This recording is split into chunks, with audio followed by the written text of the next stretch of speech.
Okay, so Gojo's info dropped a couple of hours ago. Obviously, it is Christmas Day, so I want to wish everyone a Merry Christmas.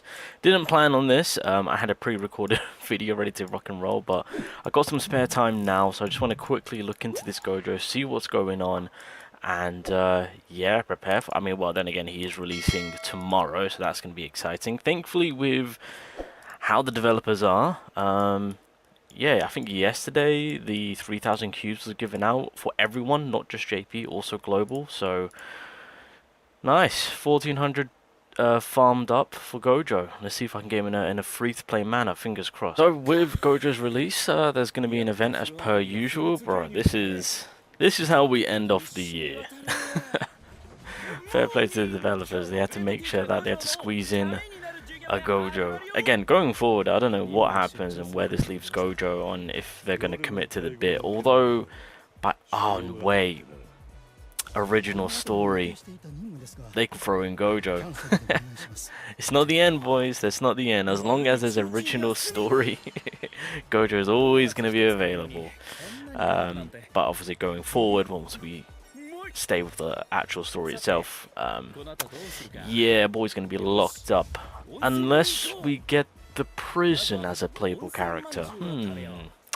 That'll be interesting. Either way, new event. Obviously, typically events always provide us with a multi's worth alongside the free multi that we get. But yeah, obviously on global, we've got Itadori, Toji, and Sukuna just came out yesterday for global. So obviously the last character remaining is Mahito. But Mahito might be a bit of a pause, depending on what this Gojo is capable of. He is a blue unit, so that changes a lot of things in terms of, hey, you might want to focus on this Gojo, but we'll see what this man is capable of. Okay, so here is the gameplay showcase. So yeah, he is a blue typing. I haven't looked into his kit, so I don't know what he's doing. Hopefully he's debuffing, hopefully. He's along that line. Obviously, he's gonna have damage behind him. I'm not seeing any turn on him to where he disappears within like 7-9 turns. So, it seems this Gojo is staying to fight. Oh, okay. Oh god, don't show me this. Not too bad, not too bad. Okay, so he's gonna be in the offensive. Hopefully, there's a lot of debuffs being applied here. There's the 2.0. Domain expansion, infinite void. Bro, that animation is too that. Wait, did they do the okay, W, they win. That ultimate Loki is fire. I can't get enough of that. Bro, they went all out for this one. Domain expansion, boom.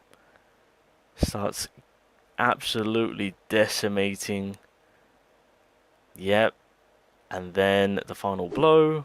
The little okay, that to me is art. Alright, so his ultimate stuns the enemy for 2 turns, grants the infinite void status, reduces their ultimate special count by, oh no, sorry, their ultimate special count has been disabled, so obviously they can't get their ultimate, which is normal Gojo, which is for 3 turns, and then we can increase their damage intake for 3 turns. Damn.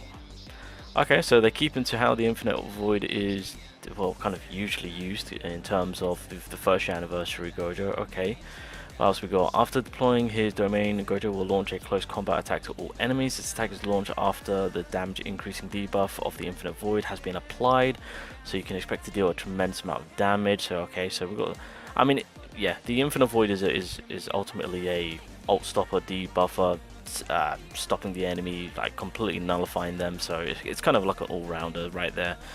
Okay, well, what is this? The 0.2 seconds Gojo Infinite Void will be released in 1 turn. However, the effect of the Infinite Void is granted upon activation, so it will not disappear even if the area is released. Also, since it will not disappear, if another character deploys an area, it is also possible to stack the area effects of 2 characters. So basically, we can release the domain expansion, still have the debuffs onto the enemy, and benefit from the new buffs. I feel like that was still always doable, right? Am I tripping? Because that was kind of like the combination with Fushiguro and Gojo that we did early on. I swear that was a thing. I could be going crazy. Okay, so Gojo has the strongest abilities, but the disadvantage is that he will leave the battle by using his special skill. However, it doesn't seem he will leave depending on the turn, so it seems that he won't leave unless he uses his special skill. No! No!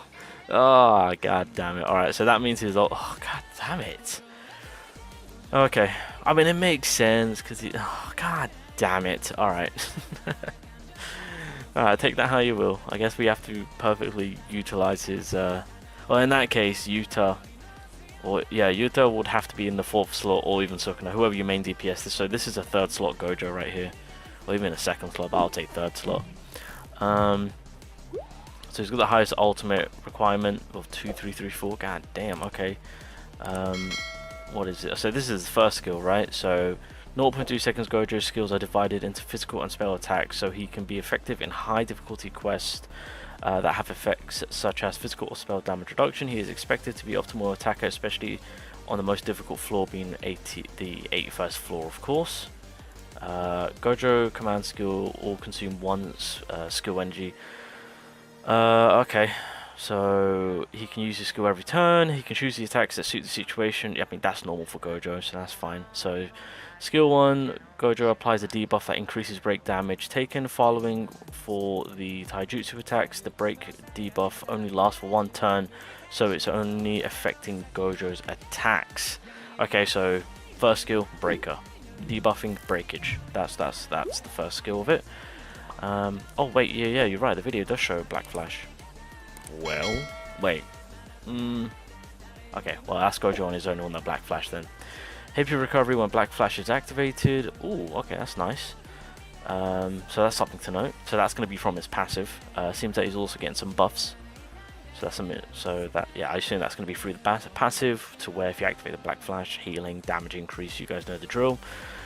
Skill 2, critical resistance down to all enemies, and increases self taijutsu for 5 turns. Damn it, why couldn't... I mean, if this was for everyone, W, but that's fine. Okay, so taijutsu increase, and we drop the critical resistance to all enemies. Gojo's second skill is a taijutsu attack that hits all enemies for in 0.2 seconds. After the attack, he inflicts a critical resistance debuff on the enemy, and obviously gives himself a taijutsu increase. The taijutsu increases for 5 turns, so spamming skill 2 is very powerful. Oh, wait, that is actually true. Keeping Yuta in the back, that'll be pretty solid. Oh, to be fair, you can run this Gojo with Miguel, because Miguel is a decent taijutsu buffer. Okay, that's something to note. Oh, that's if you have him awakened, that is. His potential system, that is. Anyway, moving along to skill 3. So, increases damage taken from break for 5 turns. So, skill 3 is now doing Jujutsu damage, and like skill 2, it can be used for an all-out attack. After the attack, it will inflict break damage debuff, making it a skill that works well with Yuta, who has a powerful post-break effect. Yeah, that's actually a good that's actually something to note. Yuta and Gojo together are going to be breaking these enemies. I just realized that. Wow, okay, so that's going to be pretty solid to have. So that's definitely going to be a combo to run, if you do have Yuta, that is. Okay, so what is this? It's believed that there is an infinite curse. Ooh, okay. So in the video, Gojo is using a 0.2 seconds. We're able to see the attack nullification icon. So it seems that the auto skill has a limitless curse. Limitless curse is a strong defensive ability that can nullify all attacks. I did see that on the ultimate, that the attack nullification does get removed from him leaving, so that makes sense on why that's showing. Okay, so that is a quick little breakdown for Gojo. So definitely a nice little unit to have for the blue typing. Obviously, just a quick little reminder. So the first skill, melee damage, increased break damage. Second skill, melee damage, critical resistance drop. Again, this is AoE, and he also gives himself a physical damage up, so we can stack on that. I think that's what majority will do. And then of course when it comes to the third skill, once again range damage, oh sorry, not range damage, it is Jujutsu damage. There we go, once again with that increase of break damage, of course. So obviously these two are going to work very nicely with Yuta behind him, so that's definitely going to be a combo that we're going to utilize. And then once we use the Infinite Void, my man disappears, so just be wary of that. Withdraw from the front line at the end of the turn, so just, yeah, gotta be wary. I'm eager to see on what the increased damage will be towards the enemy, but it is unfortunate. I would have much loved it for him to maybe be stunned for like a 2-3 turns. Why does he have to leave? Why does he have to leave us all the time? Come on, Gojo. Why?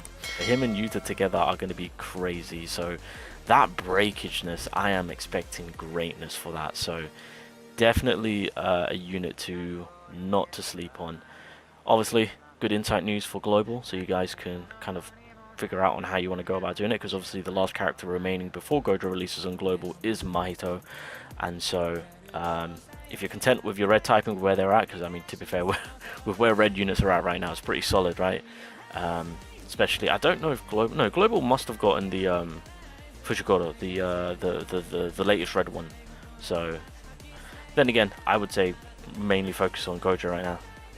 With how well he's going to elevate and support the blue typing in general. So definitely a character I want to try to get my hands on, because I need help. My blue mono right now is not looking too good, because one thing which I've been requesting and crying about is, you know, some form of support role, even debuffing this. I'll take that. So yeah, Gojo's coming in hot. He is coming in hot.